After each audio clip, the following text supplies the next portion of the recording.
Israel और Lebanon के Hezbollah में जारी संघर्ष के बीच इजरायली पीएम ने बहुत बड़ा खुलासा किया है। नेतन्याहू के इस दावे से मिडिल ईस्ट में मौजूदा तनाव काफी बढ़ सकता है। हिजबुल्लाह की ओर से इजरायल पर बम वर्षा में इजाफा भी हो सकता है। दरअसल नेतन्याहू ने करीब 2 महीने बाद लेबनान में हुए पेजर ब्लास्ट घटना की जिम्मेदारी ली है।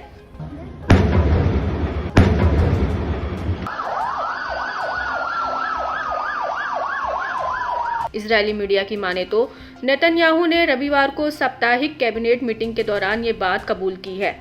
नेतन्याहू के प्रवक्ता ओमर दोस्तरी ने न्यूज एजेंसी AFP को इसकी जानकारी दी, जिसमें बताया कि नेतन्याहू ने ही लेबनान में पेजर अटैक के ऑर्डर दिए थे।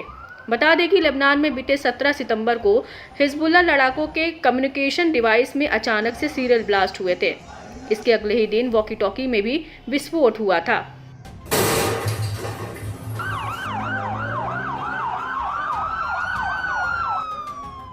इस हमले में करीब 40 लोग मारे गए थे, जबकि 3000 से ज्यादा लोग घायल हुए थे। हिजबुल्लाह ने इन हमलों के पीछे इजरायल का ही हाथ बताया था।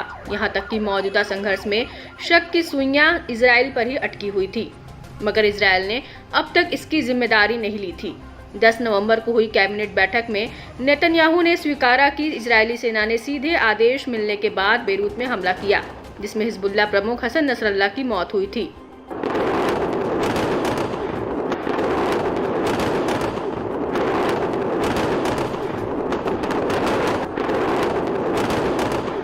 टाइम्स ऑफ इजरायल के मुताबिक नेतन्याहू ने कहा कि डिफेंस एजेंसी और सीनियर अधिकारी पेजर अटैक और हिजबुल्लाह चीफ हसन नसरल्लाह को ढेर करने के ऑपरेशन के खिलाफ थे।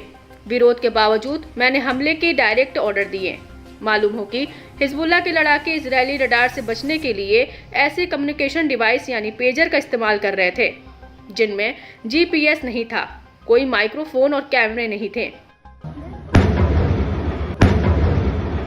हिजबुल्लाह लड़ाके इन वायरलेस डिवाइस का इस्तेमाल संदेश भेजने और हासिल करने के लिए करते हैं, ताकि इजरायली एजेंसियों को चकमा दिया जा सके।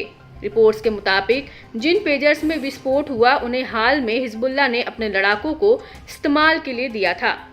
यह आमतौर पे छोटे स्क्रीन और लिमिटेड कीपैड के साथ आता है। एक के बाद एक पेजर ब्लास्ट से भड़के लेबनान के हिजबुल्लाह समूह ने इजरायल पर मानवता टेक्नोलॉजी के खिलाफ एक भयंकर युद्ध छेड़ने का आरोप लगाया था। दरअसल हिजबुल्लाह के गढ़ों में हजारों पेजर फटे थे।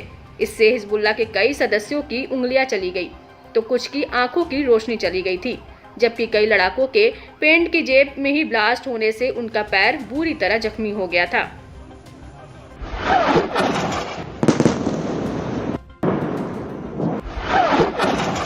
बता दें कि 7 अक्टूबर 2023 को हिजबुल्लाह ने हमास के समर्थन में इजरायल पर हमले शुरू किए।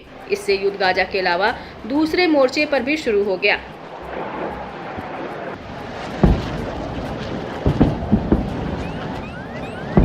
जो सितंबर के आखिर में हिजबुल्लाह चीफ हसन नसरल्लाह के मारे जाने के बाद से तेज हो गया।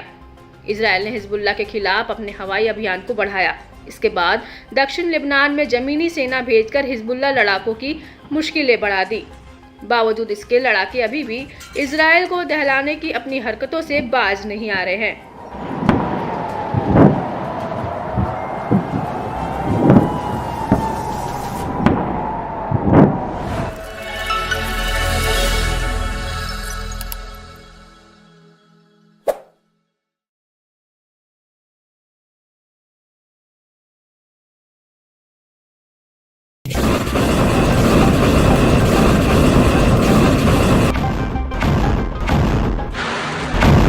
इजरायल और लेबनान के हिजबुल्लाह में जारी संघर्ष के बीच इजरायली पीएम ने बहुत बड़ा खुलासा किया है।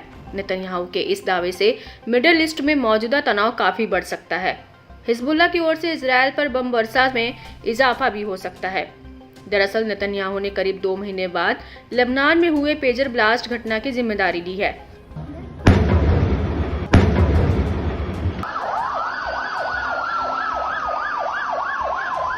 इजरायली मीडिया की माने तो नेतन्याहू ने रविवार को साप्ताहिक कैबिनेट मीटिंग के दौरान ये बात कबूल की है। नेतन्याहू के प्रवक्ता ओमर दोस्तरी ने न्यूज एजेंसी AFP को इसकी जानकारी दी, जिसमें बताया कि नेतन्याहू ने ही लेबनान में पेजर अटैक के ऑर्डर दिए थे। बता दें कि लेबनान में बीते 17 सितंबर को हिजबुल्लाह लड़ाकों के कम्युनिकेशन डिवाइस में अचानक से सीरियल ब्लास्ट हुए थे। इसके अगले ही दिन वॉकी टॉकी में भी विस्फोट हुआ था।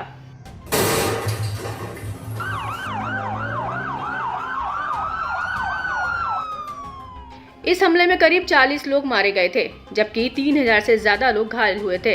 हिजबुल्लाह ने इन हमलों के पीछे इजराइल का ही हाथ बताया था। यहां तक कि मौजूदा संघर्ष में शक की सुइयां इजराइल पर ही अटकी हुई थी, मगर इजराइल ने अब तक इसकी जिम्मेदारी नहीं ली थी। 10 नवंबर को हुई कैबिनेट बैठक में नेतन्याहू ने स्वीकारा कि इजरायली सेना ने सीधे आदेश मिलने के बाद बेरूत में हमला किया, जिसमें हिजबुल्लाह प्रमुख हसन नसरल्लाह की मौत हुई थी।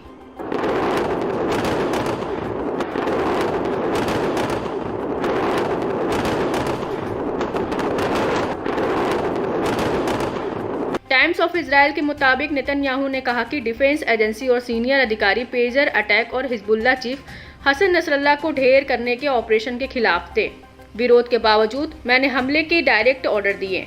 मालूम हो कि हिजबुल्लाह के लड़ाके इजरायली रडार से बचने के लिए ऐसे कम्युनिकेशन डिवाइस यानी पेजर का इस्तेमाल कर रहे थे, जिनमें GPS नहीं था, कोई माइक्रोफोन और कैमरे नहीं थे।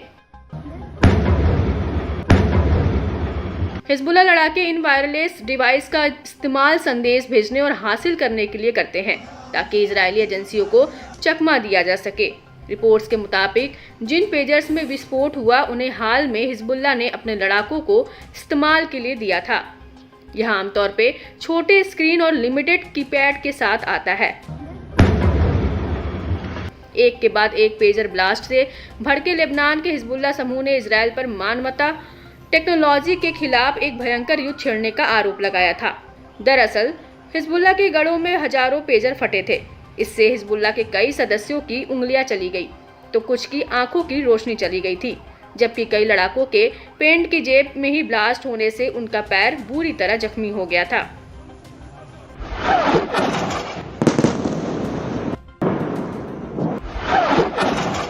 बता दें कि 7 अक्टूबर 2023 को हिजबुल्लाह ने हमास के समर्थन में इजराइल पर हमले शुरू किए। इससे युद्ध गाजा के अलावा दूसरे मोर्चे पर भी शुरू हो गया।